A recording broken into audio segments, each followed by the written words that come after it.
You guys ready? Mm-hmm. All right, we are back. Throne room. I've got the legend himself, Eli Nash. I'll have you guys introduce yourselves.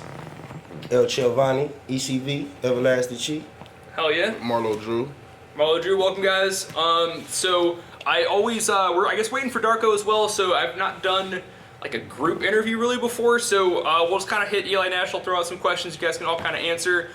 So Eli Nash, just throwing out for you, I always start off with the name. I thought it was your real name, found out that it's not actually your real name. How did you go from real name to Eli Nash? That sounds like a real person's name, but it's like not actually your name. I mean, to be honest, like, you know, I look up to artists like Michael Jackson and Kanye West and stuff like that, and you gotta think, like, their stage names and stuff, like, they're like the, you know, real names and stuff, but like, it sounds like a famous person's name, so I just figured when I was 18 and stuff, I was like, I gotta come up with a stage name, and I just, like, you know, I wanted to come up with something epic, and I felt like Eli Nash was just a perfect fit for me. Yeah. Yeah, for sure. And it's a cool answer. I like that you said it sounds like a famous person's name, because when I read it, I was like, sounds like a famous person's name. Like, that's cool that your name just happened to be like something that sounds famous. Little did I know you actually like crafted it to be that. So it's absolutely doing the job. Sounds like a famous name. Thank you. Any other names that you had cycled through that was like, oh, not this one, not this, I started off as that?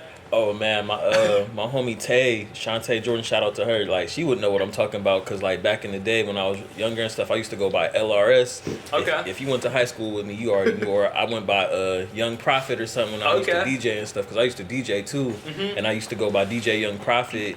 And then it went from LRS for Last Rising Star. Oh, okay. Yeah. I like Those used to be my names before that, and then Eli Nash was the final one. Okay. Yeah. How did you, I guess, what was Young Prophet? What made you come up with that? And then why did you decide to transition to some of the other things? Young Prophet, just because, like, you know, at the end of the day, like, you know, I like to make money, but it wasn't even about money. Like, Young Prophet, like, I'm here, I got a message to send out to the world and stuff like that through my music, whatever it was, whether I was DJing, making beats, engineering other artists and stuff, and also just, like, you know, being an artist myself. That's how I just wanted to be Young Prophet. Like, I got a prophecy to tell or something like that. I got a story for you guys. I got a message to deliver to the people and stuff to make you have a different perspective on life and stuff like that. And hopefully it can help you grow as a person. Okay. Yeah. I like that. For sure. So what made you, I guess, start from not making music or DJing or anything to just start making it, and like then you had to come up with an artist name? Like, what made you get into starting to make stuff? I mean, at the end of the day, like, when I started DJing and stuff, I just wanted to have fun, throw parties and stuff like that. And then after I graduated, I started, like, you know, DJing at clubs and stuff like that. And as I seen, like, the experiences the artists would get into as they would do, like, their shows or performances, because it was crazy, because shout out to Lateef Hughes and stuff. He had put me on as a DJ and stuff like that, and he had got me this gig up in Akron at Club 330 when it was Club 330 at the time.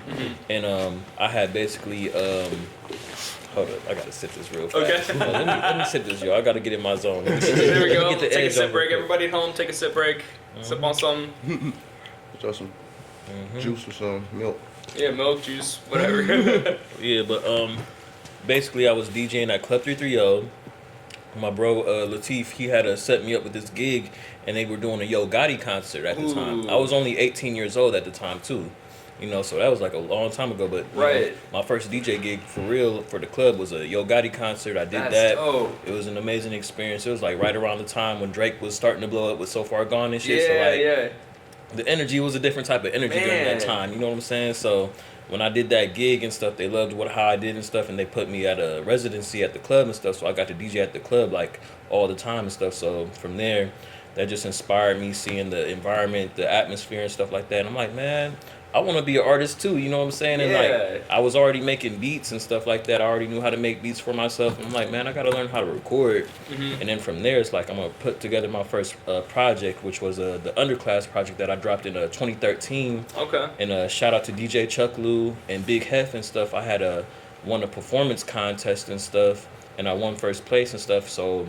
they ended up hosting my mixtape and stuff for the first time, and I did my first project. And from there, I'm like, you know what? I really want to be an artist now, but you know, with all the other skills that I had I had to utilize all of those skills to get me to this point. You know what I'm saying? Right. Man, that's awesome. So I guess a couple spin-off questions. So what maybe inspired you to want to do that as a like you said, I wanted to have parties and kind of wanted to make music and stuff like that. Who was maybe inspiring you to want that lifestyle most? I mean, I guess kids want to maybe be rock star type thing, but what made you decide like that's what I want to do for like maybe career or life, money versus just like I don't want to work, I want to have fun at a party. Like you seem to take a business side approach to it of like I'm going to do this and DJ versus I'm going to go to the club every day. I don't know if that made sense.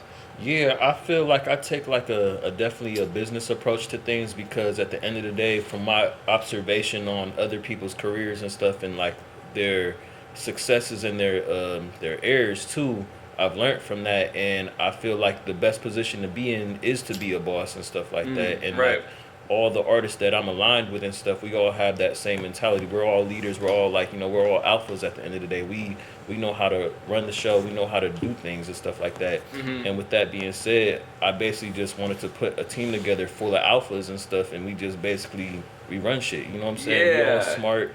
We all know, we all got our own movements and stuff, and we're just bringing it all together like an all-star team. Yeah, I like that. Yeah, we're all taking over at the end of the day. There you go. Excellent.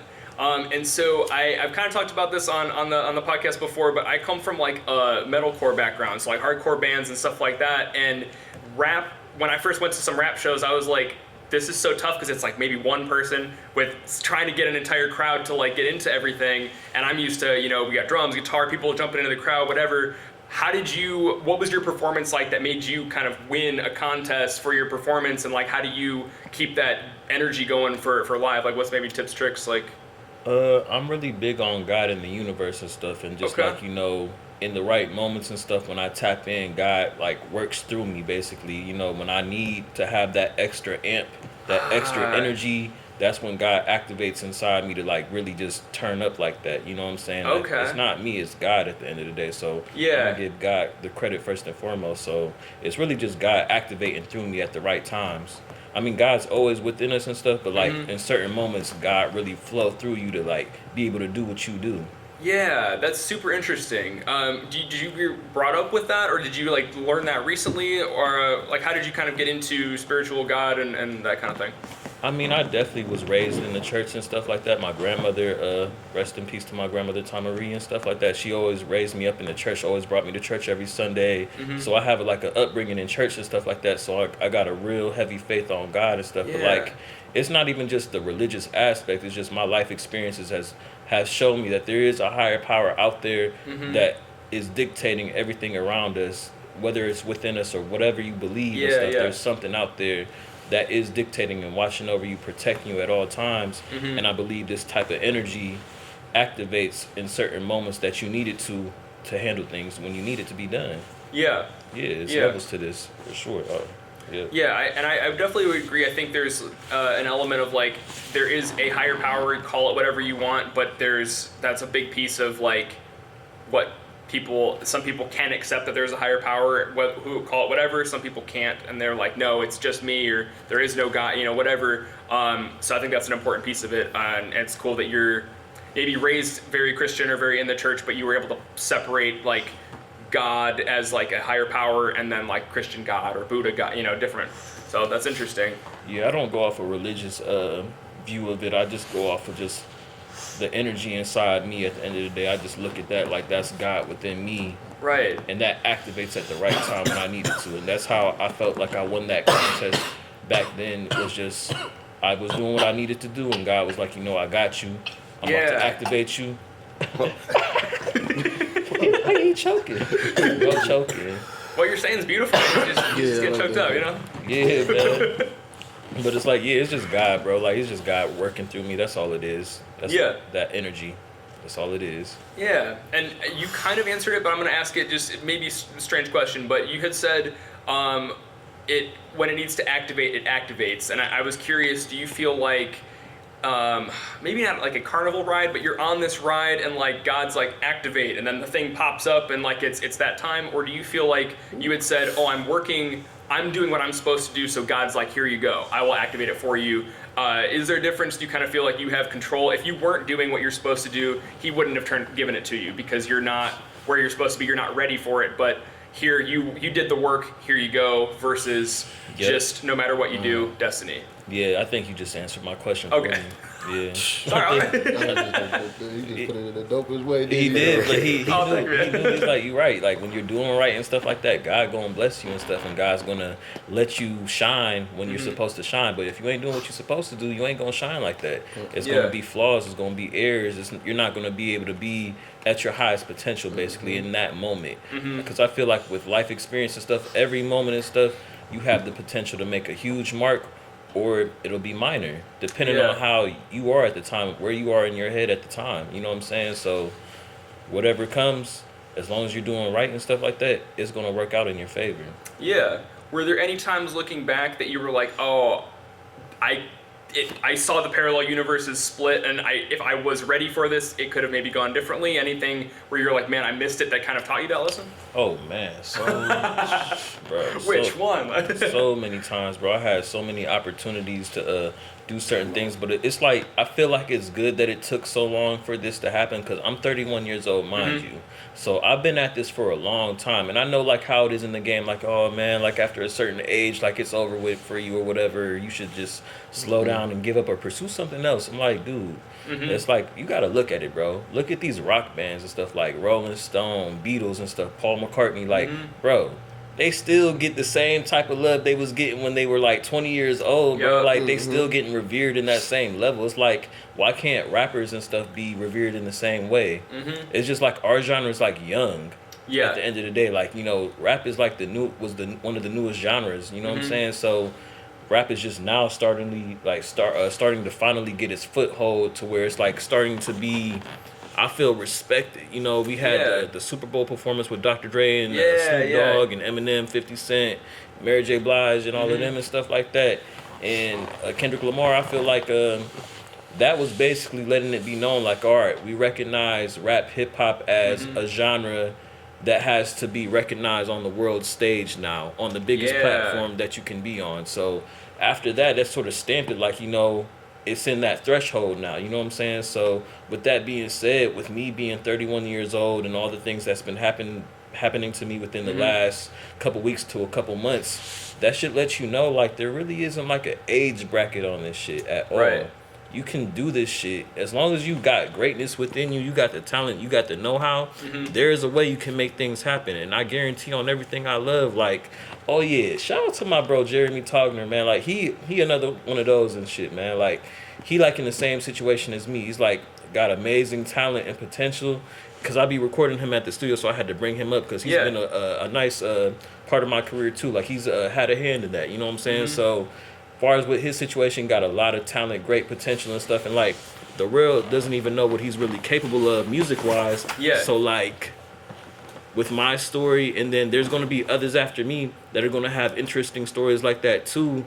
And once they put it out to the world, like the world's gonna be captivated. Like, damn, there really isn't an age limit on this shit. Right. You can just really make this happen if you really just got it, and if the world accepts what you're bringing. That's all that matters. It doesn't matter when I got started, as long as I finish it the right way.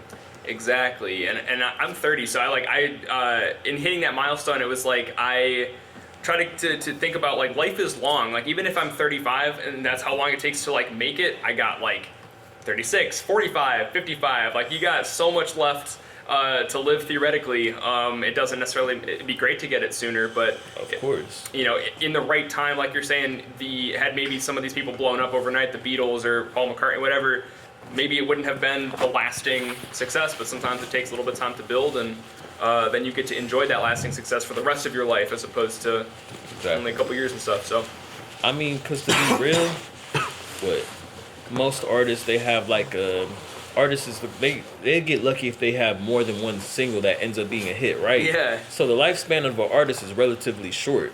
So if you have like a 10 plus year, 20 plus year career, that's something amazing. You know what I'm saying? Like you're up there. At that point, they considering you a legend if you've been relevant for that long. right. You're a legend in some type of aspect for sure. You know what I'm saying? So I feel like if I can do that much, man, like I done accomplished my mission, because that's what I want to be. I want to be one of the greatest to ever do it. You know what I'm saying? I want to be the top, because I look up to only the artists that are the best of the best in their craft, like Kanye West, Michael Jackson, Jay-Z, Future, Drake, Pharrell on the producing side, Yeah. Timbaland, like these are all GOATs at the end of the day. These are like the best of the best. They'll never be forgotten and stuff like that. You know what I'm saying? They've done reached the highest peak you can reach for their fields. Yeah. And I feel like I'm in that same category, and my journey is just beginning with this now. So to be doing this interview and explaining all this to you, like I feel like these are like, you know, you could put it in like a time capsule or something like that, and it basically like, bruh, this was a historic moment and we didn't even realize it. Like this is the beginning of something great before everything went down and stuff. And this is like, I'm giving you like a real intimate view into what it was before the legend became the legend. Yeah, exactly. Yeah, I like the piece of history we don't even know it, because I think that's definitely true. Yeah. I'm going to check the video, make sure it's still going, but I'm going to throw a question out to you because it's interesting to me that you're saying I'm going to be like a legend, I'm going to be one of the greats, Kanye, Drake, Jay-Z, some of these people. Do you... I'm trying to think how to maybe phrase the question exactly, but if you were at that level, they said Kanye, Eli Nash, Drake, maybe you had no money, not a dollar to your name, you're this great legend for the next 20 years, everyone's saying your name, or maybe it's not the level of stardom, they don't say Drake, Eli Nash, whatever, but you're quadrillionaire, bajillionaire, like you have infinite money, so much money from what you're doing, you've earned it all from your craft and what you're doing. Is one of them more important? Would you want to have both only, or like kind of, I don't know if that makes any sense. You can pause and just check the video, make sure it's still going. That's some good questions out there. I feel like that's a good ass question. What's basically like what's more important, is the fame more important or getting the resources to have long lastingness? Kind of, yeah, because you seemed like you were like, I have to be the best. People need to mention my name as a legend, and I kind of have felt that too, but sometimes I'm like, man, if I had like, I could buy anything I want, $1 million, got a nice house, and like I can earn money from doing this every day, I might be cool with that. So differentiating, like, is it I need to be actually great, everything else doesn't necessarily matter, it'll probably come with that greatness, but is one more important than the other? I don't know if that makes sense. It's like your question basically is like, is my obsession with becoming great more important than me being content, happy with what I was blessed with? And I can definitely be happy and content, like, you know, if I got my family, my children, you know, in the future my wife or whatever and stuff, and like we're all in harmony and peace, and my people, my friends, my family and stuff like that, all the people I care about are good. I can be happy with that, but I feel like I've been put here for a reason. Like, maybe it's not so much for me to be considered the best or the greatest or whatever. It's more so to like, what impact did I leave behind? And I feel in order to leave the biggest impact, I do have to be the best. I have to be at the top echelon. I have to be in your top 5 conversation, period. I need to have the big album sales. I need to have the accomplishments. I need to have the reverence to be able to influence the people on the level that I need to, because at the end of the day, the most successful, the top echelon, the GOATs, they influence the world the most. And in order to influence the world the most, I need to be one of the GOATs. Anybody that had an everlasting impact on humanity for a super long time was a GOAT. They had to be. They had to be somebody of such impact and reverence that they influenced everybody. It couldn't be ignored. So I have to be at the top. Okay, I like that. You even took it wasn't even just greatness or money. You took it above that. You were like, I need the greatness so that I can do the influence. And that kind of was like tying it. So that's a great answer. Yeah, when you have that, like LeBron James, Michael Jackson, Michael Jordan, Kanye West, Lil Wayne, when they're in their peaks, their prime, when they're in the moment, like, I am the man, I'm that guy, everybody, all eyes is on me. That's when you have, in that span of your reign, I call it a reign because it's like, damn, you're like king at the moment. Like, they done put you on the throne. I like that. You on the throne, this is your reign, this is your run for however many years that's going to be. Like, right now, you have the world on lockdown, you have the most influence. Whatever you do, everybody's fucking with it, they following it. All hell, you feel real shit.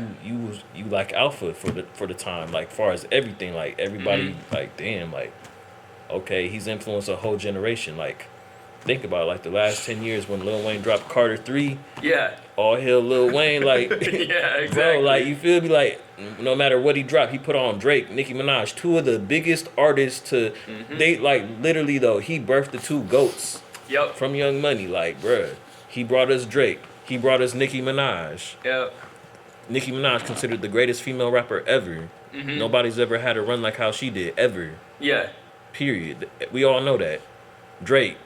I mean, the last he reigned for the last 10 years. Like, he had the influence like that for a whole decade. Lil Wayne brought that in, so you got to put Lil Wayne on a whole different echelon.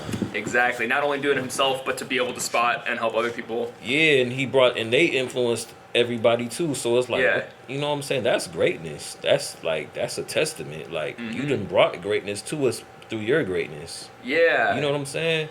But, you know, it's all about how you decide to influence the population also. Like, you know, whatever you stand for morally, whatever your message is, that's how you're going to impact the whole population. And when you have your reign, when you're like, you crowned at that moment and stuff, it's on you on what side, how you want to influence everybody. Yeah. How do you want to influence everybody for the next decade or however long your influence is going to stream? Because basically your influence is going to stretch, and you could influence like a whole generation of these young kids that are really impressionable, and what they see as success or greatness, they're going to try to emulate that. They're going to try to be that because they want to be that themselves. Yeah. You know what I'm saying? So as an artist, that's why I feel like music is so important. And yes, these artists and stuff like that, like, you know, I don't feel like they all realize how important or how critical it is to leave a positive influence on the world, because you could literally like change a whole generation and how they are, who they are as a person. Yeah. What their morals are to a degree. Like, your music, your influence really reaches that far. And like, I feel like artists need to be aware of that. Like, that's a great responsibility, knowing I could steer humankind this direction or that direction through my talent. Exactly. Because you look up to me. People want to be like you, do what you say, and I'm the example. Yeah. So like, when people say like, oh, that stuff doesn't matter, it's not that big of a deal, it doesn't matter, it's like, you know, you make their own decision. Like, no, you're influencing them to make these decisions. They're looking up to you. Whatever you do, they trust it, they believe in you, so they gonna like follow you. They're literally following your lead. They're trying to emulate you in their own personal lives and stuff through your influence, your example. So however you are, they're gonna try to be like that. Exactly. What do you feel like you want to influence the world to do or to be, or like, what do you think is your when you think about like you wake up tomorrow, billion followers on everything, everyone's like, Eli Nash, tell us what to do. Like, what is the influence that you want to give to the world? Man, be great and make a better change. So inspire people to almost do what you're doing, like whether it's music, but just anything, their own thing. Just reaching their highest potential and being the best that they can be. And I believe being the best you can be is beneficial for everybody, because when you're the best that you can be, you only want to see everybody thrive. You only want to see everybody be great. You want to see people happy. You want to see people fulfilled. You want to see people be strong. Yeah. You want to give them courage, and you want to give them hope. You want to give them motivation, and that's how you create greatness. That's how you elevate. Yeah. You want to make them more powerful, but in the right way, not to be corrupted by the power, though. So it's a great responsibility that we have with this music. Like, it's up to us. Like, this is like, it's damn near like a little crazy sci-fi action movie. And like, you're like the main character, and your goal is to reach the top of the echelon, to influence the human population to be better, or you can influence them the other way, to be fucked up, more corrupt. Yeah. If all you care about is yourself. Yeah, that's a good. Can't have only the good without acknowledging the bad side of that too, for sure. Yeah. I feel like there's a balance to both of these sides that need to be had. It's just all about balance. It can't just be one thing, because there's actually good qualities to both ideals. Yeah. If you can merge those together to bring balance, then you winning. Yeah. You can't have life without bad. Like, life wouldn't even be what it is without the bad. If it was just all perfect and good, it would be pretty bland. Yeah. So you need a balance of both. Yeah, that's a extremely mature way to look at it, because I always talk to people, especially like religion people or people that are like, oh, if there was a God, this storm wouldn't have happened. I'm like, well, then we'd be in heaven, because that's where everything's perfect. It wouldn't be life. It wouldn't be called life if that was, Yeah, there was no bad. Yeah, nothing ever goes wrong. It's just everything's perfect. Like, Yeah, it's balancing itself out. Yeah, it's not. I like that. It's not wrong. It's not bad. It is bad, but you need the bad for something. So. it's damn near that is perfection. Reality like this is like perfection already in itself for real. It's just we just have to smell the flowers and really see what we're like, how we affect things and get ourselves balanced, because we're out of balance. That's the problem. Yeah. Humans are out of balance. We need to be put back in balance so we can be in harmony with the reality that we're in. Mm-hmm. Then you're gonna see perfection. Yeah, and that's actually a fantastic segue, because I was going to ask how to. I always have been trying to find the way to balance, whether it's just, my job, this creative stuff, and like relationships, family, all that kind of stuff. How do you kind of find balance, and any tips, tricks, advice on helping find that balance, smelling the flowers, and creating that harmony? You don't have to give all the sauce away, but How do I go about getting the harmony, the balance? Yeah, anything that you do to kind of balance that out. Discipline. A lot of self-discipline and stuff, you know what I'm saying? Like, I allow myself to experience life and have fun and experience certain things within life, but I'm trying my best to teach myself to not overdo it or overindulge. Just have a balance with things and really just appreciate life for what it is and stuff like that. And when my interaction with other people, try to take those interactions and relationships and really like harness that and grow it. It's like trying to grow a plant. You got to water it, you got to maintain it. You can't do that if you just like, when you initially deal with somebody, you just like, just jumping straight to the instant gratification part of it, whatever that may be. You know what I'm saying? So I think it's all about just maintaining and growing that relationship like a plant. Yeah. And once it's like, grown to full maturity or whatever, it's going to be something beautiful. Yeah. It's going to be what it was meant to be. Yeah. I think that's true, and probably true in all aspects of life, that you just have to cultivate it and grow it and stuff. Yeah. And interesting that you said self-discipline. Did you feel like from just a young kid you always had a more discipline in you, that you were able to not indulge in where other people maybe are overdoing it? Or how did you maybe even cultivate your own self-discipline? Because I know I kind of lack at that sometimes too. I'll catch myself, I'm like, man, I said I'd get up at, even today, I said I'd get up at 7 and not go back to sleep. Went back to sleep for 30 minutes. And it's like, self-discipline, maybe I wouldn't have done that, I mean, we're humans at the end of the day. We're going to make mistakes. We're not perfect, but that's the beauty in it. Like, we're not perfect, but we're still here doing this interview. Everything's going as it should anyways still. Yeah. So it's like, at the end of the day, you're allowed. It's like, there's some little barriers to where you're allowed to, like, make mistakes here and there and stuff like that. That's the beauty of it. That's what makes it perfect to me. You know what I'm saying? But at the end of the day, I don't want to be perfect. If I was perfect, I wouldn't be human. I wouldn't be me. You know what I'm saying? I'd be like a robot, like something that's like created to be perfect like that is going to just run perfect. Like when you run perfect, it's like you're running in like a total sequential order, like numbers and stuff being printed out in a certain type of sequence and stuff, and it's like perfect every time. Yeah. It's like a square. A square is perfect because everything is the same. There's no flaw to it. There's nothing that can be changed. You know what I'm saying? But like when you're like formidable, you can change into anything. Mistakes are like combinations of all types of things and stuff. But when you're always correct, you don't have that mixture. So a mix of two halves, yin and yang. That is yin and yang is perfection because there's no limit. Oh, jeez. Okay. But when you're like, all right, if I was like always right, then it's like being in a square. Is it not? Like it's always the same result. Yeah. But then when you're like, you got good and the bad, there's too many possibilities. There's endless possibilities. But when you're just like, all right, I'm always good, I'm perfect, I can never make a mistake, then there's never like, how can you ever grow? Man. You can't grow when you're like perfect and you just like everything is right. I never make mistakes. There's no flaws. It's like you're only learning like a set track, like everything's already predicted because it's already perfect already. It's never going to go bad for you.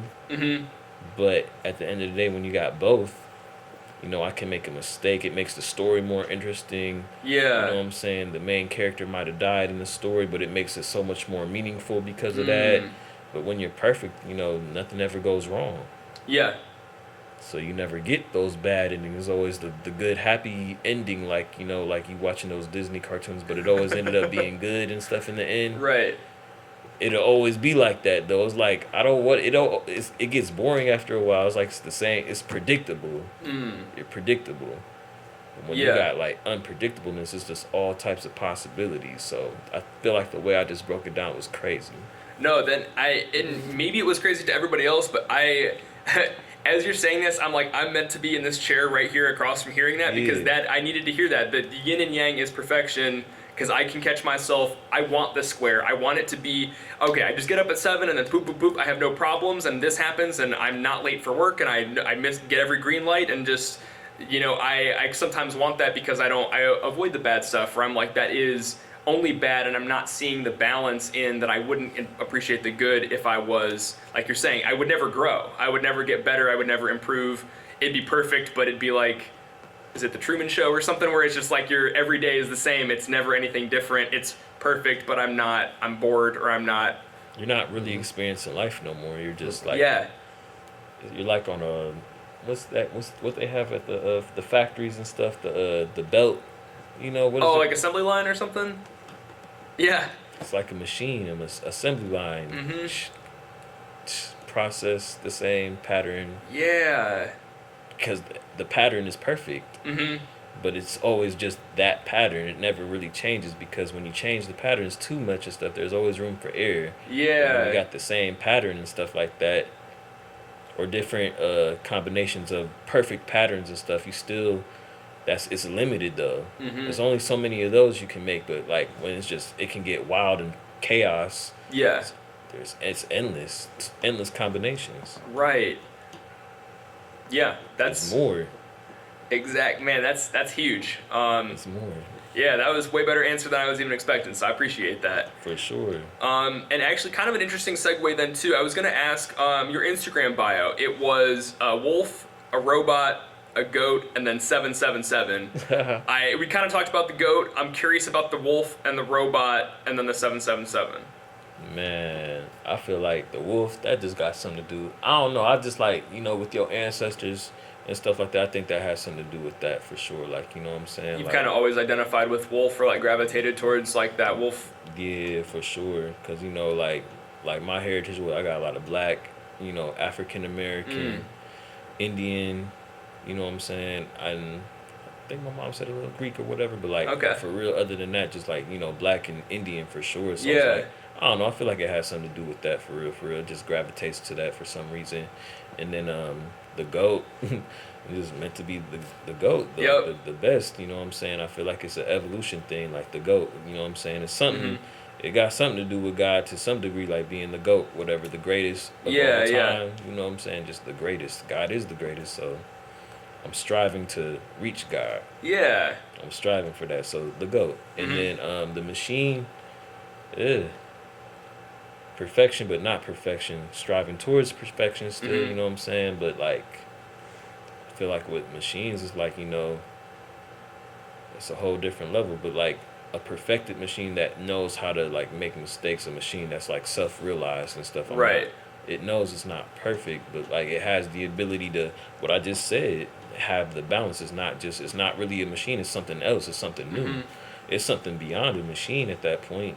Yeah. It's then evolved past that. It's became real. So real makes mistakes, and with that, then you really truly reach perfection. I feel like, man, machine, mix those together, then you get, I think you just have to call it a god at that point. Pretty much. And I kind of took it as almost like when attaching it to, you said self-discipline, where it's like the machine aspect of, I get up every day and at least try. It might not be perfect, like, you know, I went back to sleep, but I at least recognize that I tried. And the machine aspect of like, I'm gonna get up every day and do it, versus I am gonna take this day off, or maybe I'm not gonna do it that day, or like it starts to the mechanical aspect of, I do this thing, and you're kind of in that grind mode, I guess. Would you say that's kind of accurate too, or not really? Yeah, definitely accurate. Okay. Yeah. And then you got 777. Shoot. Like, it could mean a bunch of different things. I was kind of curious. Yeah. I would have said maybe like good luck, but then I was like maybe seven's your like number, 777's your number, like. Hell yeah, it is. 7 is definitely my number and stuff. That's why I always put it on stuff. Yeah. I feel like with the 777, it's like it's something just divine and stuff. Like it's perfection to a degree. It's like the perfect number. I feel it has a perfect combination for some reason for me. You know, Okay. It's an odd number, 4, then the 3. It's like the, you know, you got the foundation with the 4, and then with the 3 you got the Trinity. Right. You know what I'm saying? Like I feel like it's just something really special about that number. And 777, just like it's always a really good thing when I see it. Yeah. You know what I'm saying? So, just divine Trinity perfection, something like that. It's something in that area Right. like that. I think 777 is God's number because I think 666 was the devil or the beast number, and it was like not perfect. It was like almost perfect. I thought it was the idea. So Yeah. That's perfection. Like it's crazy to say like with imperfection is perfection and stuff like that. And once you like evolve to a certain level and stuff, like you still got your human aspect to you, but like once you like self-realize to that degree and stuff, you're like a machine because the way that you move and stuff is it's like perfection, but you still are able to make mistakes. Right. If that makes any sense though. It does. That yin and yang really like clicked for me. So I don't know if leave a comment if it clicked for you or what part made sense for you. But yeah, that really kind of made sense because I think it is the pure half good, half bad. That was what kind of made it make sense for me. Everything else still I was tracking with it, but that was like the big. Yeah. I think you're doing a great job explaining it. Yeah, I feel like you gotta have that type of mindset and stuff because you captivate everybody with that type of mindset. Like damn, like there's nothing. Like you're one of a kind. It's one of a kind, basically. You know what I'm saying? Yeah. Yeah, I think that's what makes a lot of goats the goats and stuff. Like there's something about them that is so different from everybody else. Some aspect to them that like shines from them or whatever, and it just like it hits everybody else and stuff, and like it really basically just like it makes you see things from a whole different perspective through each goat's example, their life, their example. Absolutely. I really think so, for real, because I mean a lot of people, they always have somebody they look up to. There's something about that person that just like, you know what I'm saying, impacted your life so much because of their story. There was something really special about that person to be able to reach so many people and make them feel their story, whatever it was they were trying to convey. Yeah. Yeah. And I know you had mentioned Michael Jackson, Kanye, Drake, like Lil Wayne, some of the other people. What about maybe one or two of the most inspiring people? What about that kind of inspired you to want to do that as well? Like what maybe aspect or what story or whatever? Or was it just the fact that, hey, they are the greatest and maybe they have influence and I want to have my influence as well? Yeah, I'm trying to definitely be in that echelon. I feel like they all had some really unique stories for like their stories was really unique, and I feel like I have a really unique story too, you know what I'm saying? And like in the future in my career when I can really divulge more on that subject as far as my story, my life story, I feel people will really understand what I'm saying with all this stuff and like that, you know what I'm saying, all my experiences and stuff like that. I think people will really start to see where I was coming from, and I think that could impact a lot of people with that. You know what I'm saying? Like damn, like that, like, you know, that really just changed my whole perspective of life for real. Like sheesh. Like, you know what I'm saying? Who knew life could really get that deep? Yeah. Yeah. I like it. So changing gears for a second. So you were a DJ, and then you decided like, hey, I want to be an artist. I want to make music as well. I noticed you kind of like shoot videos. You kind of engineer, whatever. What made you branch into everything? And is there a favorite aspect of it that if you had kind of the infinite money scenario, you would only focus on one aspect, or you kind of love doing it? It's like three-part question. I love doing it, but I of course I love the money aspect because of what I can do with it. Because you can get money from so many different outlets. Yeah, definitely. I mean, and I wanna help people too, and I feel like a lot of gratification when I try to like do positive things and stuff, and like I try to help others, bring opportunities to other people and stuff like that. I feel like a really gratification from doing all of that stuff. But at the end of the day, I really just want to experience life at its fullest potential, to be honest. Like, I want to have an epic story for when I go out. Yeah. I can, like, I had a life I could smile about. Mm-hmm. You know, that was a great life, you know what I'm saying? And that's really what it come down to. I want to just have a great life. And I want to have a great life for my children and stuff because they're my legacy. So I want to make sure that they, you know what I'm saying, like, I make the best life for them. But I really just want to live my best life. Yeah. And just whatever vehicle helps you kind of get there, whether it's shooting videos, rapping, producing, like all that kind of stuff. Yeah. Okay. I dig it. Do you have one of them your favorite? Like, if you could focus on one, or like once? Just being an artist. Oh, just okay. It's because it's the most fun. Yeah, because you get to do all parts of it. Do anything you want when you're just an artist and stuff. Like, all right, I get to make music. All right, if I want to produce here and there, I can. I want to record artists for a little bit, I can. Like, hell, I want to be a DJ. I mean, what, Snoop Dogg DJs, right? Wasn't Wiz Khalifa a DJ too? I think so, yeah. Yeah, like, you know, they just do that because they like doing it because it's fun. Like, right. You know, I'm like, yeah, I'm established as an artist. I made my mark, whatever. I want to do this now. Yeah. And as an artist, you can sort of bend your brand to whatever you want it to be at that point. It's like all elements. Right. But when you like a producer, they just sort of like want to put you in a box. Like, all right, I just want you to make these beats, or you engineer, I just want you to record me and stuff like that. They don't, like, you know, when you're an artist, it's like you can always flow into those things from being an artist. Yeah. But it's harder he's doing this now. Yeah. Yeah, but when you're like just one of those other things, it's harder to flow into like, oh, he's that guy, he's that artist and stuff too. Like, I don't know why it's like that, but it is. Right. It's harder for a producer that popped off as a producer first to turn into an artist versus an artist that happens to make beats, happens to engineer. That's fine. Yeah. But you're always gonna be what you want to be because of the artist. You can be whatever you want to be, lightweight, for real. Yeah. That's an interesting kind of distinction, and I would definitely agree. It's definitely, you know, easier to, when you have that artist, you are the brand, and whatever you do becomes part of you, but production somehow. Yeah, because like when you're producing and stuff, you, like you said, you're not the brand because you're not the face. Yeah. You're like a piece of the machine. Right. You're making things flow, but you're not the face of it, though. You're not what people are seeing. So you want to be what people see, but you want to be all the elements, because if you can be all of it, you're going to be unstoppable. Nobody's going to really be able to stop you from doing anything because you know how to do everything. Yeah. That's good. You got some knowledge in it in some type of way, you know what I'm saying? Yeah, absolutely. Throwing this out there, best advice you ever got? Best advice I ever got. And I'll throw it out to all three of you guys because I'm always, you know, interested in some good advice. So whoever's got one first, hit me. Take your time. It's kind of a big question. Man, don't waste time. Basically, like, make the most out of your life. Don't try to procrastinate too much. Just enjoy the moment, and I think just treating people right. Yeah. Treat people good. You know what I'm saying? Like, because at the end of the day, however you treat people and stuff, that's how they're gonna remember you. So like, I want my memory to live on. I want my memory to live on for a long time. So I think if I do right by people and I make a positive impact on this world, I think my name will just live on forever, whatever. I mean, look at, all right, maybe not everything a president has done has been always a good thing, but I feel like we're here today, we're in this country, this world, it is messed up, but like, there's a lot of good to it too.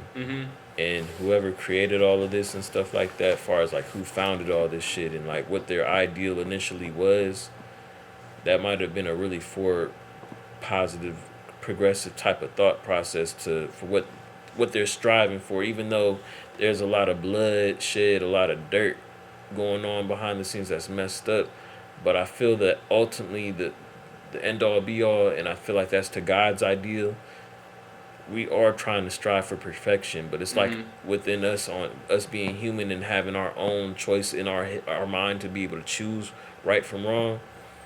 Like, I feel like God's just giving us the opportunity to see, like, can you reach my level of seeing life for what it truly is? That's and good. Can you meet me there? Yeah. Without me having to give you the training wheels to just do it for you and stuff. You really, like, meet me there, and then you'll be on my level. Yeah. understand like why I reached the state that I reached, because I finally got it. I understood life the right way, and I applied it to myself, and I became what I became. Yeah. And I want you guys to meet me there, because there can be so many of us. It can be endless amounts of us, and we can be something beyond anything we ever could imagine. Right. But if we're just stuck, we'll never get there. So I feel like you gotta be that. You gotta strive for that.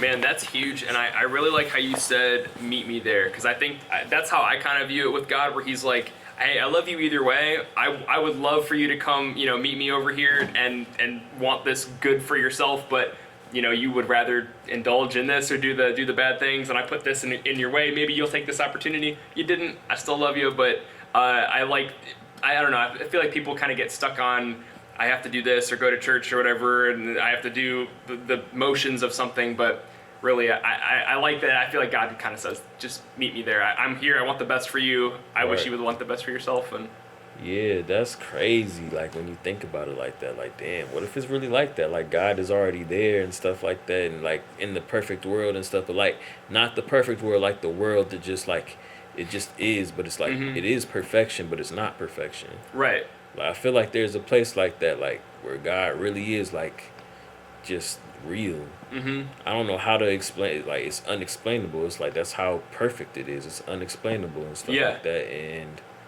we trying to get there, but it ain't easy. Right. You gotta really you gotta get it, and you gotta strive to be better. Yeah. And it's a hard thing to do, but I believe it really can be done. Yeah. Absolutely. Yeah. So I'm trying to think. One more just kind of random question. Pet peeves. Pet peeves, man. Being around rude people and stuff, like closed-minded individuals and stuff, and just assholes. Okay. I don't like assholes and stuff for real too much, because they just like, they got all this potential sometimes, and sometimes people are just not good people. Yeah. And it just certain things I be seeing, it's like, damn, how did you get here? Why you? You know what I'm saying? Like, you don't even, I don't know, man. I ain't nobody to judge nobody at the end of the day. It's just like, you know what I'm talking about though. Like, 100%. Damn, like, what the hell? Yeah. That's how you know things are like out of balance and stuff. Right. Like, it's not in balance if this is happening. For sure, because it just seems like that's all that seems to be coming in the game a lot of days. Just a lot of assholes. Yeah. Not everybody and stuff, but just a lot of assholes, like people that just like, they don't care how they influence others and stuff. They don't care about the responsibility that's been given to them. All they care about is the money and being basically worshipped like you a god or something like that, but you don't treat people right. Right.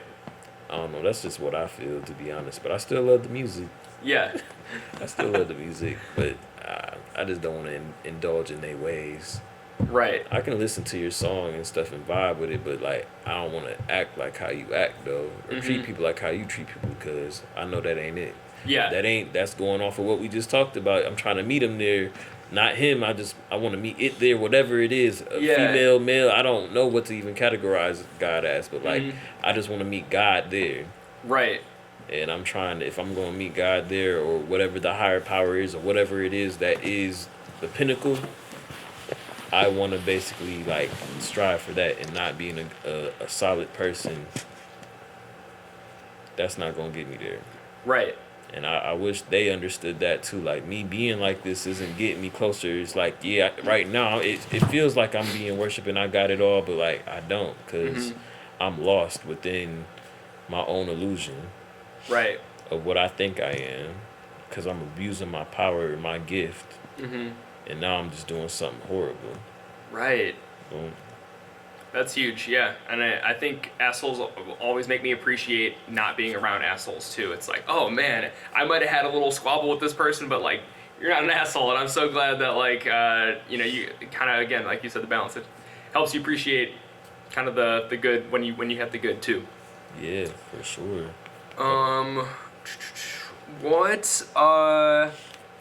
So, random question. So, the Colors EP, I think you had mentioned something. It was like 7 years in the making. What made it maybe take 7 years? What was the Colors EP? What was the kind of mindset and stuff behind? I guess debut like tape. I think you had mentioned you dropped something right before that, but then this was kind of like.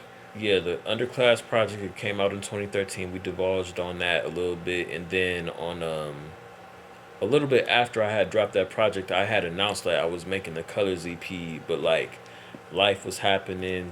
Great things happened at the same time that helped me get out there, but like I wasn't really focused on dropping it at the time.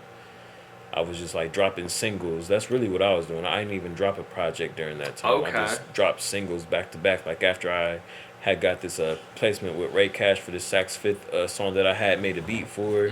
They played it on 107.9 and stuff, and it got radio play, and it helped get my name out there a little bit. Yeah. And then I had that momentum from that and stuff like that, and I was just dropping singles after that because I had a lot more support, momentum in my favor and stuff, and I just was dropping singles back to back to back, you know, on the local side or whatever, and like just trying to get my name out there a little bit more. And then, you know, I finally made the Colors EP in 2020, decided like, you know, I'm going to get this done. There's something special about this project. I'm going to put it together. Right. And I did, and I dropped it, and, you know, I put a lot behind it and stuff. You know, I got the high level videos, you know what I'm saying? I took stuff up a notch, you know. I showed people the growth, but, you know, I feel now like when I first dropped it, I didn't get the results that I wanted initially at first, you know what I'm saying? And I'm like, damn, what was the point of all of this or whatever? Like, you know what I'm saying? I was a little discouraged a little bit. Yeah. And then over the years, it's like, as I'm grinding and really building things up, man, like, God just dropped certain blessings right in my lap. And I'm like, damn, like, you know, this is going to, like, take things up a notch. And now those very songs that I made on the Colors EP are starting to get recognized on the bigger platforms because I didn't give up on the project. Okay. So you made sure it was great and it's going to last maybe 5-10 years in the future. People will come back to that project because you didn't half-ass it.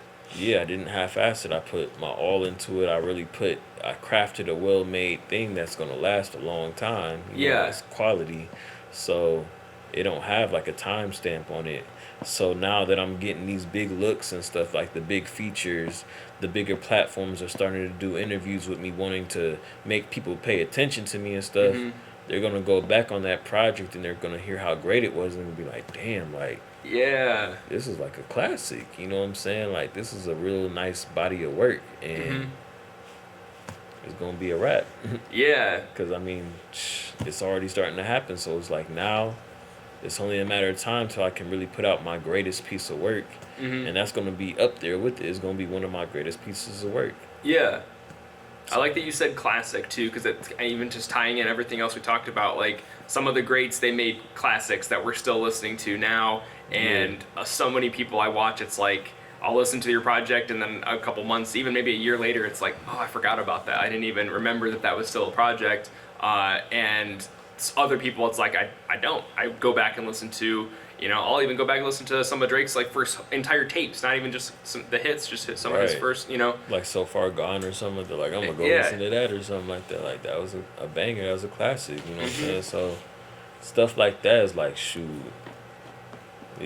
Yeah, it's a good way to look at it, that you want to make really good quality things that last versus I just got to blow up real quick and, you know, whatever. So it's cool to hear somebody focus on quality that it's going to be classic. What is the next, I guess, projects we can look forward to kind of this year? Are you going back to more singles? Are you going back to dropping a full project? A little bit of both? I'm gonna definitely drop some singles, but I'm definitely dropping the full project. It's called the True Colors. True Colors, I like it. Yeah, True Colors. Yep, that's the next project. That's gonna be a little bit different. It's gonna have Colors EP was really like, it was bright. It was like, you know, it's just like it was bright. Yeah. A lot of light to that. That was a good feel good project. A lot of good feel good music. True Colors though, this is giving you everything though. Yeah. Like, True Colors is giving you the good and the bad. This is like, it's I like that. It's definitely a balance. You're going to hear a little bit more darker tone on it. You know what I'm saying? This is going to really, like, you know, I sing and I rap and stuff like that, and I'm really melodic with it. Of course, there's like a balance of that on the Colors EP, but like, it was definitely more toward the the singy side of things and stuff. Ah, okay. Really like put an emphasis on that a lot. But this one is definitely more rap, Okay. but with that melodic twist to it. So it's going to hit you a little different and stuff like that. But I feel like that's representing me for real though. That's Yeah. like my tone. Okay. So when you hear, you're gonna be like, you know what? Yeah, I It's think his true colors. Yeah, he done found his sound now. Like he done found his signature sound now. Like Yeah. this is Eli Nash for sure. Excellent, man. You're killing the segues too, because I was gonna ask like the progression musically. So you're saying this is like, if you made another project after this, it would be, I don't want to say similar sound, but like you have found you like you said, you found the sound and you're gonna be maybe perfecting it, but you're not Right. still searching for, is it rap, is it singing? Like you kind of discovered that. Yeah, I found the balance and stuff now that I need it for me as an artist and stuff, and like me having Major Wave here with me and stuff like that.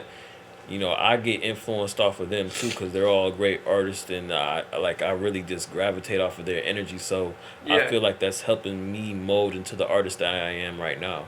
Mm-hmm. Yeah. Absolutely. Is there a? I guess it's all maybe your new style, but do you feel like if you could focus on one, more singing or more rapping, you would, or do you like that you're kind of blending both together and that Eli Nash is both? Yeah, I like both. I Okay. like both because they both got their elements. Like with singing, it got like an elegance to it. It's got like it got some sort of. It's like it got a really hypnotizing effect. Yeah. But then with the rapping and stuff, that it really it puts you in like a like you pay attention. Like it's commanding with the Mhm. rapping and stuff. You know what I'm saying? But when you can blend all those together, man, it's like perfection at that point. It's like, Absolutely. yeah, it's like perfection. It's like the yin and yang stuff again. It's like, Yup. man, isn't it crazy? You can sort of explain different things all in the same way with that analogy. Yeah, the yin yeah. and the yang. That's crazy. It's gonna be my theme, like the next day, week, like whatever. Like that's huge. I'm gonna be noticing that. Balance, man. Balance. Exactly. Yeah, that's fire. So with the damn, I forgot. I feel like I had a good question. I'm gonna maybe kind of talk to myself, backtrack here a little bit. So, true colors, the singing, a little bit of both. Maybe I'll remember it. Whatever. We'll just dive into how did Major Wave Entertainment kind of get started. What is tell us a little bit about Major Wave. Oh man, Major Wave is the movement. Yeah. It's gonna be the biggest thing that ever hit Ohio. Is gonna be one of the biggest movements the world's seen, for sure. And every artist that's in it and stuff is like been specially handpicked because they all have a unique gift and stuff, and there's a way that they reach their sect of people. Yeah. So yeah, I can come into the game and like make my mark, but I'm about to have like a whole team of goats on my team. So I'm like, we gonna really be like the all stars, like the best. Mm-hmm. You know what I'm saying? That's like the old Olympic teams when Jordan used to play and stuff, like they were unbeatable. Yeah. It was like everybody's too good. It's like Golden State or like some of LeBron's old teams like Cavs or Miami Heat, stuff like that, like unstoppable. Like they couldn't be beat. They couldn't be touched for real. Yeah. You know what I'm saying? So I feel like that's what Major Wave is. I feel like we're a movement. Mm-hmm. And I think like once things really take off and we really make our breakthrough, like, man, Ohio's gonna take over. Like we're gonna be running stuff for real. Like it's gonna be our state influencing the whole world. Just like Yeah. how Atlanta has a lockdown on stuff like that. Mm-hmm. I think our state could have a lockdown. Like with Yeah. the whole state though, not just one city, like the whole state of Ohio. Mm-hmm. Is that kind of the goal for a Major Wave, is to expand it so that it's you're bringing, or maybe you already have your artists from like way around Ohio, or Yeah, I definitely want it to be all over Ohio, not just like Northeast Ohio, like not limited to like Portage County or Akron or Cleveland, Canton. Like I want it to be the whole Ohio. Like there's places in Ohio I've never been, so I don't even know what type of style. Like every city's different. Every city has its own style. They got their own way they do things and stuff like that. It's like its own culture basically. Every city has its own culture for real. Yeah. So I want to get a piece of all of that. Yeah. And I want to bring the best pieces a part of the collective. Yeah. And that's going to be something in itself. Like I want to do something with that because that's like nobody's really done that yet. Right.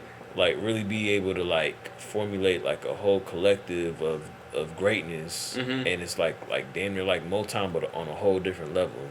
Right. Beyond what they even did, like it's just like on a whole different level. But like, you know what I'm saying? They set the foundation for sure. Yeah. But we want to take it a whole different level.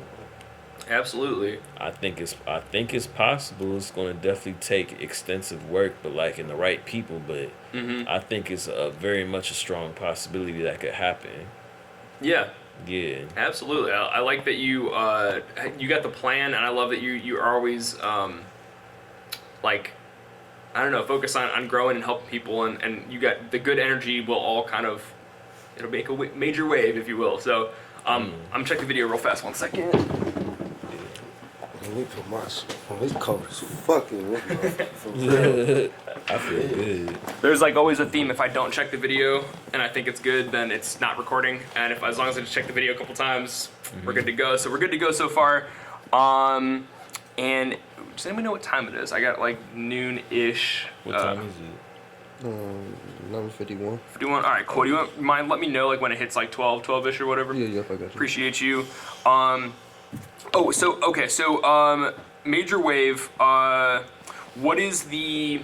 I'm trying to think how to maybe ask this, but do you feel like as the maybe founder head of Major Wave, what is the like leadership? Like, how do you kind of lead other artists and kind of guide them? Is this kind of part of the influence that you're looking for, or like what are maybe some tips, tricks as a leader to kind of artists can be all over the place because they're artists. How do you kind of set the tone and stuff? Just set the tone. But at the end of the day, everybody in Major Wave can set the tone. You just have to set the tones. Okay. You know, set the tone. Be the example. Because if you're doing something that's like, you know, I have to pay, like, I got to be influenced by this. If it's something like that, I can't ignore it. And you the one setting the tone. We following your lead right now because you're doing something that we need to be following. We ain't doing it right. So, all right, you set the tone now. Yeah. It's not just like one set leader or nothing like that. Like, it could be me. All right, this year I might have the wave this year and stuff like that. And, you know, I set the most influence and stuff. So they're going to sort of blueprint off of that. Then the next year, Chio or Marlo might come in and, you know, they dropped the biggest album of the whole thing because they just came crazy. We didn't know what they was coming with. And boom. Yeah. Now we looking at them like, damn, how you come like that and stuff. Now we got to sort of like, we got to follow your example now because you done did something. Now we all you set the tone. Right. Yeah, it ain't, you know what I'm saying? It ain't just like one set person. Like, yeah, I feel like, yeah, we created Major Wave. I created Major Wave, whatever. Testa G helped me come up with the name and stuff. So we created that together. But like at the end of the day, it's looking like that because, you know, I'm setting the tone right now. I'm making these moves and stuff. I'm bringing my team along with me. Yeah. And I really want to, like, you know what I'm saying? I'm letting everybody know that I brought a whole team of leaders with me and stuff. So, you know, they see me trying to set the tone. They about to set the tone to him, and I'm just waiting to see what they do. You know, meet me there. Yeah, that's awesome. That's a better answer than I was expecting too, because I like that you have when everybody can lead. Then if one person's not feeling it that day, they can borrow the energy and borrow the example of the other people. That's huge. It's interchangeable.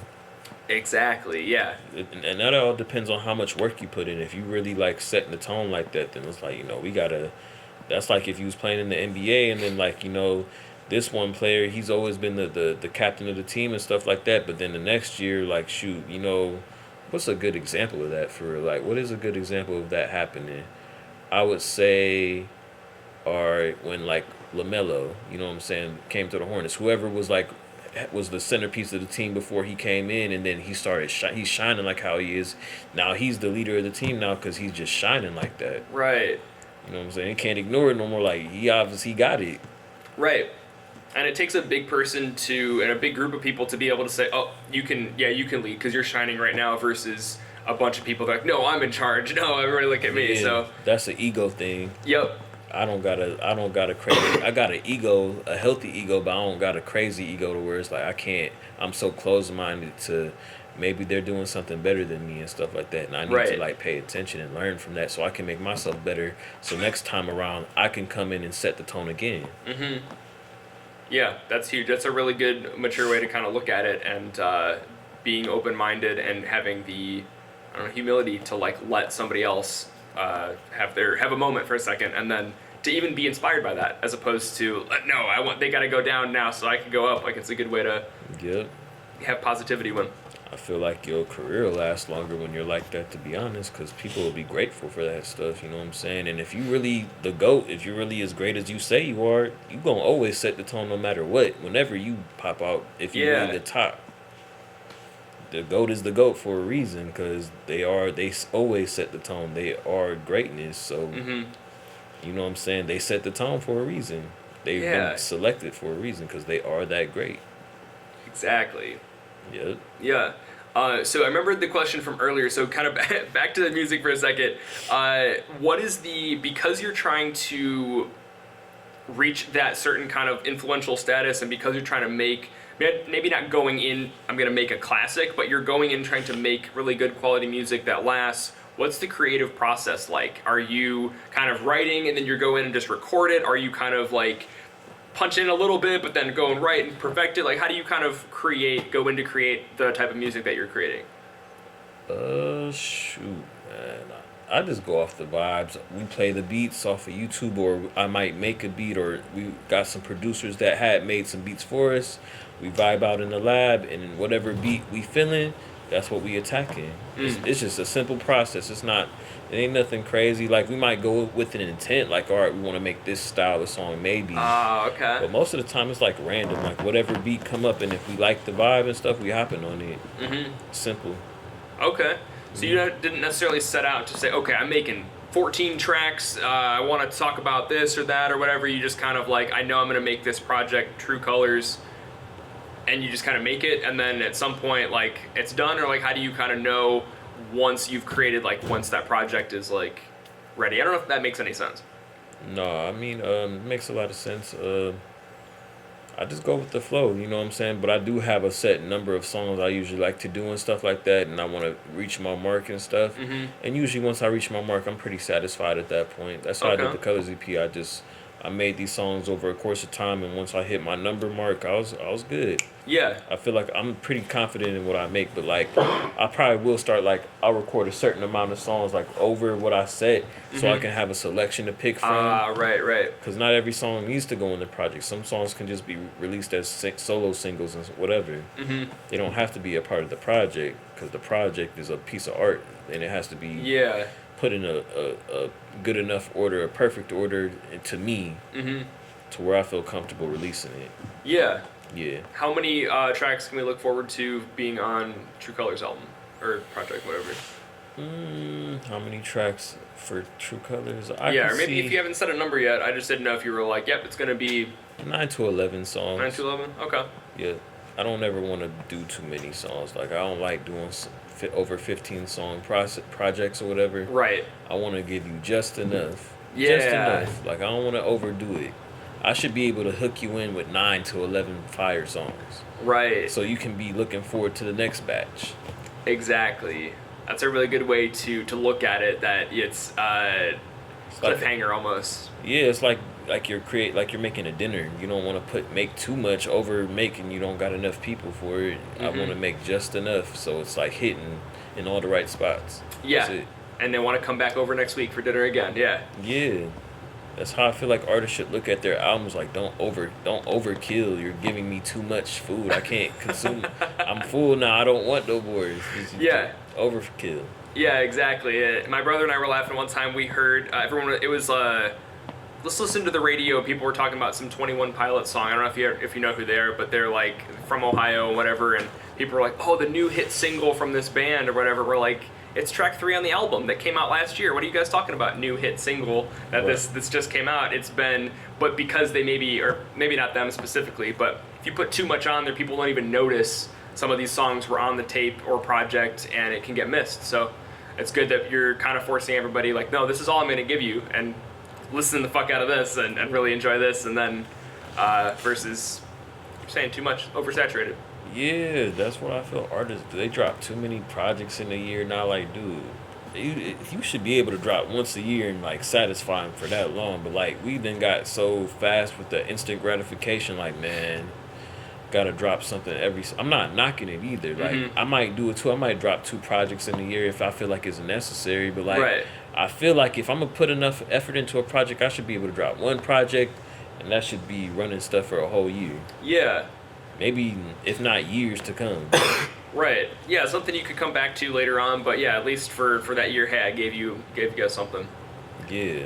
With that said, do you feel like the projects that you potentially will drop every year, do you think it's talking about that year in particular, or do you think you're still pulling in you still have some elements of growing up and your life to still put in there, or do you think it's a kind of blend of both? Does that make any sense? A blend of both and blend stuff. Of both? I'm definitely always each project I'm gonna blend from each part of my life and stuff and put a mix of that in there.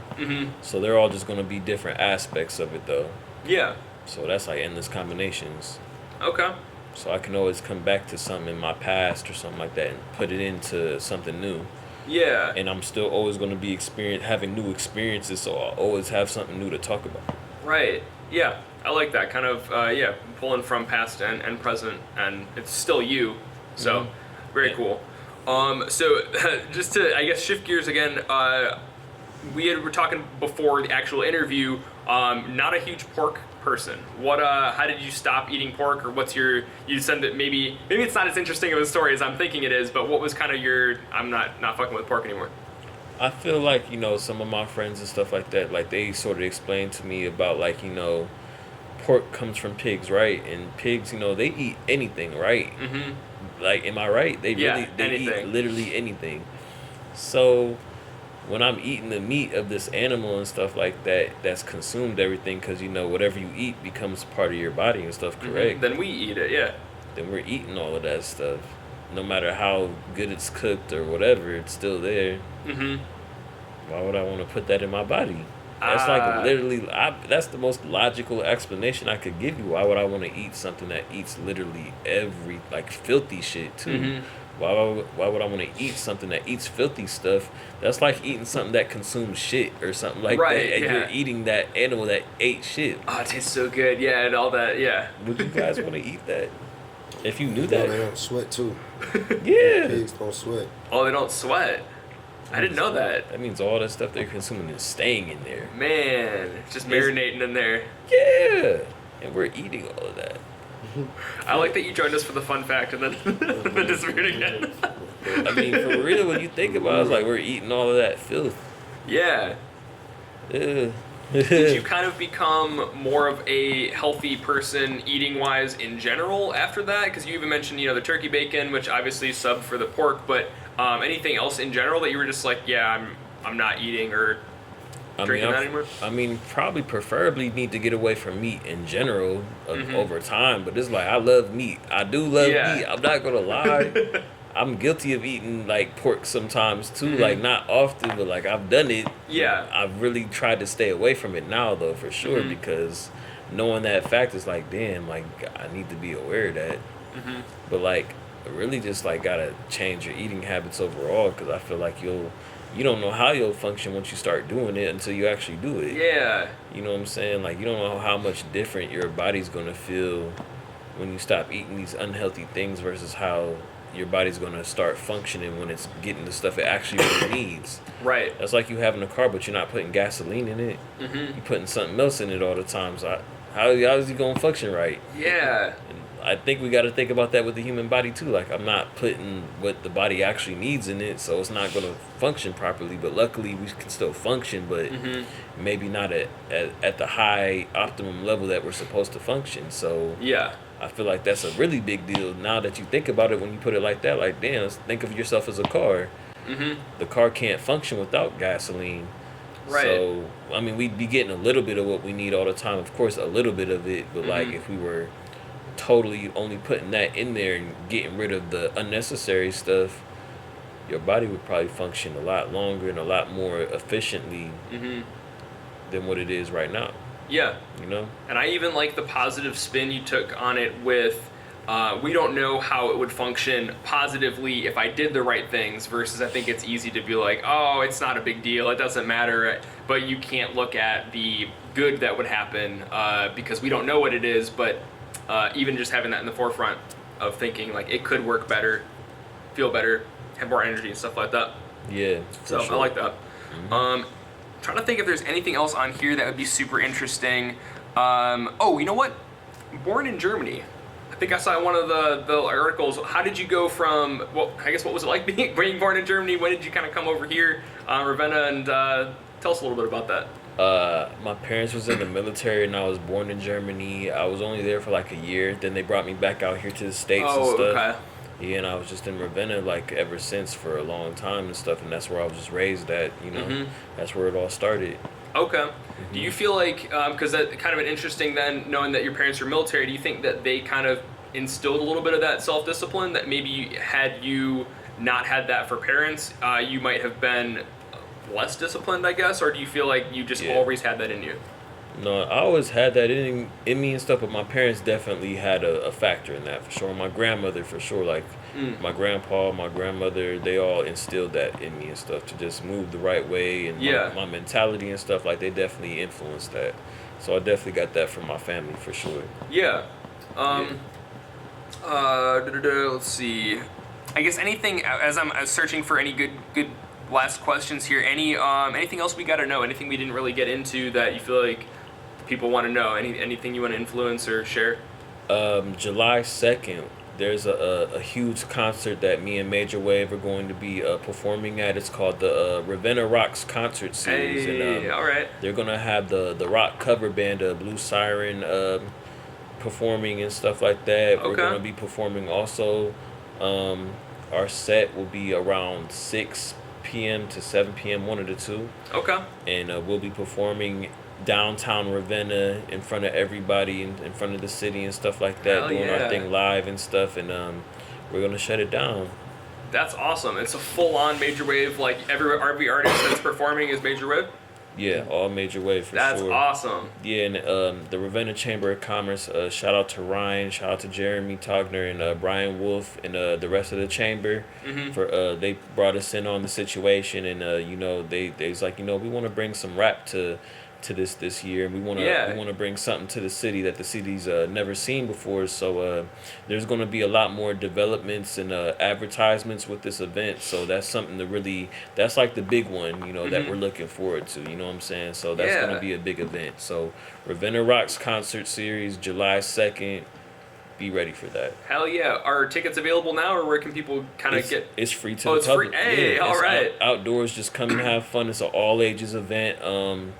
Open container, I believe, so you know people will be allowed to go into the bars, get their drink or whatever, and go out and enjoy the festivities and the entertainment too. So you know, it's gonna be a great time. That's awesome. For sure. Is this like your first type of like big show that you kind of put on like that, or this is nothing new? No, this is definitely like, that's going to be one of the bigger shows that I've done so far in my artist career for sure. So yeah, this is like the beginning for me. So this is a good first step for like a bigger level event for me. Yeah. So yeah, I'm excited. Right, and kind of adding maybe one more feather to your cap of like, I also book shows now too. Not only do I do everything, but here, you know, I do everything and I, you know, put on shows and stuff too. Yeah. I'm definitely going to throw my own showcases and stuff too, and just like put my own events together. Why not? Yeah. Might as well do it. There we go. Just a random question I ask everybody. What's your favorite show right now? Man. What you watching? What am I watching for real, man? I really haven't been watching too much stuff lately. I be so busy into my music and stuff. I don't get a chance to really like watch everything that I want to watch. You know, that's kind of how I am. That's why I ask people. So it's like if I have 1 hour to watch something, gotta make it count. Like what's or if you guys have anything cool you've been watching. I really don't be watching that. All I do is be working on my music. I'm playing the game or something. Yeah. Really, it's kind of how I catch myself too. So. Yeah. Sure. I mean, when I do get a chance to watch TV or something, like, I've been watching, what's it called? I don't know. It's something on HBO Max. Hold on. Okay. Raised by Wolves. Raised by Wolves. Okay. Been watching that. It's called Raised by Wolves. I scrolled past that a couple times. I was like, I don't know what that means, and I just didn't watch it. So. Yeah, Raised by Wolves. I think it's called Dark. Oh, just Dark? It's on Netflix. It's called Dark. Like it's tweaky. It's like some parallel universe type of shit from them going into a cave and then they end up going into like 30 years back. 33 years shit, back. Okay. Damn. I gotta get my phone. Okay, I might have to check that out. Let's see, I'm trying to think anything else. What time is it? Just before I dive into something super quick. 12 10? Okay, well, we'll come back do part 2 because we got maybe some more to cover and stuff like that. And we'll hit up you guys, get some interviews and stuff going like that as well. Any shout outs you want to do before we wrap it up? Shout out a bunch of people already, but anybody else that maybe we didn't mention or we want to mention, one more time? Shout out to my bro Big C, AJ. Shout out to V, Sonny Carnegie, my cousin, Fully Loaded, Gambino, 330 T Sway, Keynote. Who else? Let me think. Julius Green, Dan Draco, Darko, Testa.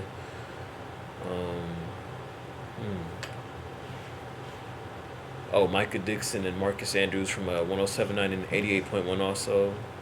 And Studio 225 on our interview with them too. They were fired. Okay. Yeah, that's all I can think of right now. Hell yeah. What about you guys? Yeah, we gonna shout out? Shout out my nigga Fazo. Shout out my nigga Faze, you feel me? Yeah. Shout out my bro D-Boy the Ghost. Shout out my bro Jay Rich, you feel me? Shout out my cuz Bud. Shout out my bro Kevion, man, So shout out to the universe for putting us here, putting us in this situation, getting us where we need to be and stuff, And that's it, man. Shout out Peasy. Shout out Breaks. Shout out Nay. Shout out my mom for having me. Bruh, that just got hella views. Shout out Low, Chief, and just the whole Clubhouse movement, for sure. Hell yeah. That's crazy. That just got hella views on my live, dog.